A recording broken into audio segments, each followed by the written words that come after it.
Hello student, how are you? I hope you are all keeping good. Today we'll discuss about a topic from chapter number 8 named communication. And our today's learning outcome is the barriers of effective communication and ways to overcome of this. Barriers of communication, effective communication. Do you know what is effective communication?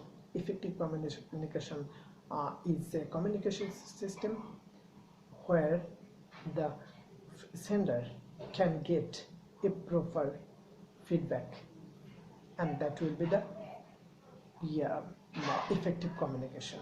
So to make this effective communication, some problems may have occurred and some things can make obstacle to get some good communication and effective communication. So if I talk about the barriers of effective communication, then you can see through the first column the organizational obstacle, organizational barrier, and second personal barrier, and others barriers here we will discuss about. But at the first we will discuss about the organizational or barriers or obstacle to make the effective communication. So first we can see the effective communications organizational obstacles. What are they? Number one is environment. If the organizational environment is not good within the organization, the environment is not okay, the environment is very jumbled, the environment, there is no good communication environment in inner side of the company or any organization, then the communication cannot be possible. Okay, so the environment means, or do you know environment, the whole overall situation, overall setup of the organization is called environment. So environment must be suitable for good communication and proper communication. Next is lack of policy. You can see it is lack of policy. Do you know policy means the rules and regulation that is imposed by the high authority to execute in organization to continue their daily normal activities. So if the policies what is taken by the high authority, if this policy are not proper or not perfect, then the it can make obstacle, or it can make barrier to do a effective communication. So how it's, if you want to example such a things, if I give you example, in organization it has a direction, or it has a rules. You cannot talk with your high level boss. You have to talk, you can talk only, you can communicate only your superior, not to the high authority. If the rules and regulations are there, then the worker cannot communicate with the general manager, because they have no right, to go there if any problems have. So the communication between the general manager and the worker will be off. So why? Because this is the policy of the organization, and that is why it is off. So the policies should like this, everyone can communicate with everyone. Okay, so this will be the policies of an organization. And excess level means, we know that in organizational level, three level: the first, second, top level, mid level, and the lower level. So if I increase so another 2 or 3 level, then it will be so far from the top level to the 6th level. So when it will be far, that will make some barriers to communicate from the bottom to the top. So that is why we shouldn't make some many level in organization. If I do it, it will be very hard, or it will make some barriers to communicate top to bottom. Okay, so that is why the label cannot be excess or cannot be extend, it could be short. And then lack of coordination in organization. There is a if the rules and regulation are among the department, among the sector of the organization, if they are not communicate each other, if they are not coordinating each other, then the communication will not be effective.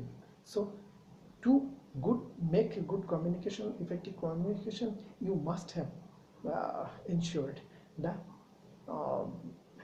coordination. Next, relation between executive and employees.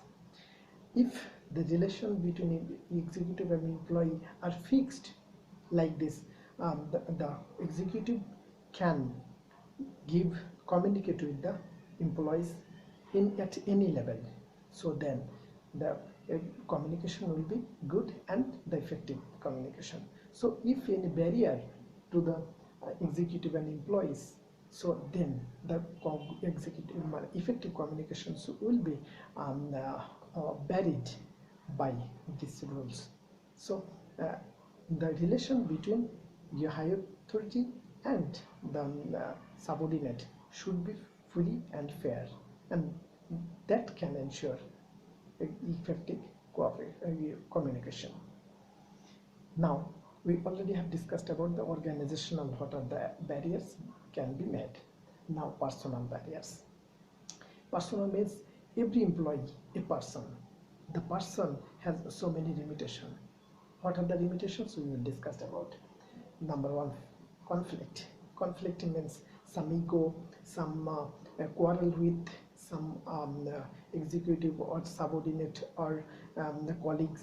If I do some quarrel or if I do some conflict with them, then I will not, or I will be very furious, and I will show my anger, I will show my ego, then the good communication will not be happen, because I will stay with my ego, I will not feel comfortable to talk with him, and then the organizational main aim will be destroyed. So that is why it is very important to make sure that no conflict in organization among the high level and the lower level employees.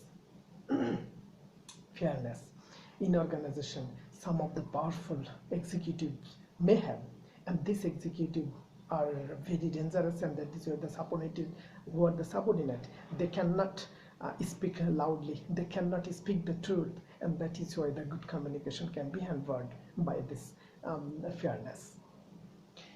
And untrust, personal doubt and personal untrust can make the obstacle to do a good communication. If I don't trust you, then I cannot give or cannot provide any authentic or any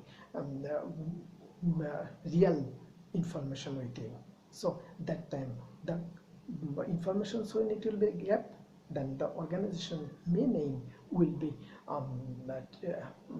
destroyed or will be spoiled. So that is why the trust must be needed among the organizations who are working there. Inattention. We are the human. We cannot 100%, and we cannot all the time to focus on same thing. We have some limitation to move away our concentration. So that concentrations, or someone they intentionally cannot do their work with concentration, and when they don't do their work in concentration, then they will not communicate with the other person. They cannot make sure the effective communication there. So another sort of some of obstacle or barrier there is the fraudness. Fraud. Do you know fraud?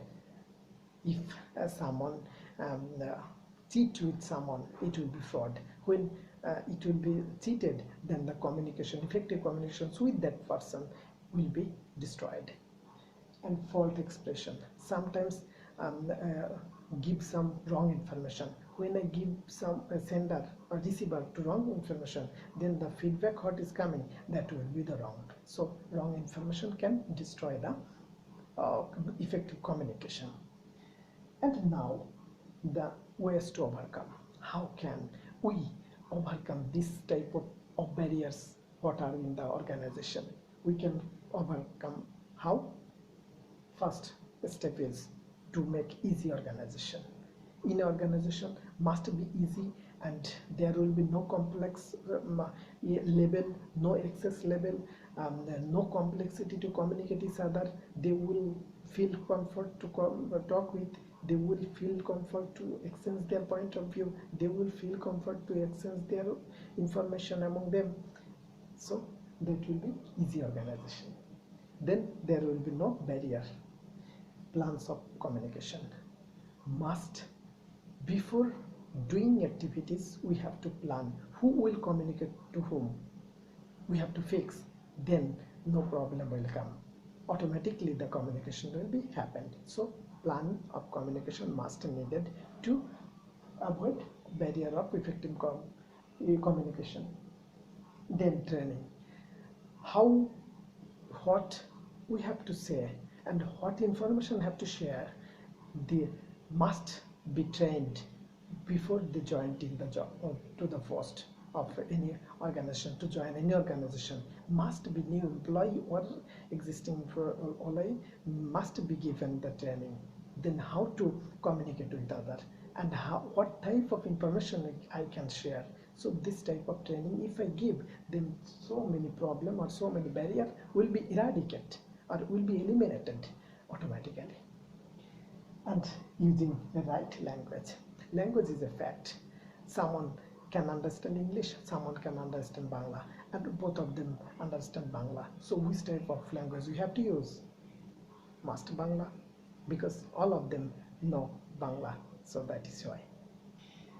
Effective here means listening. Effective listening environment must be ensured. If the machine sound so many screaming sound, then the receiver cannot hear rightly, and they cannot give a effective feedback. Voice control must be control our voice. If I communicate someone, if I say that, what are you doing?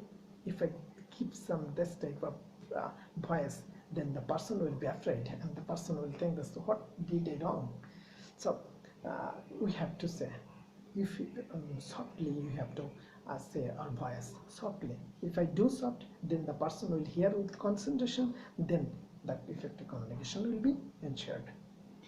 And a review of communication. At the last, we have to review time to time. Then the communication, if it is any problem with the review, the fault will come, and that times the fault will be resolved, and then the effective communication can be expected.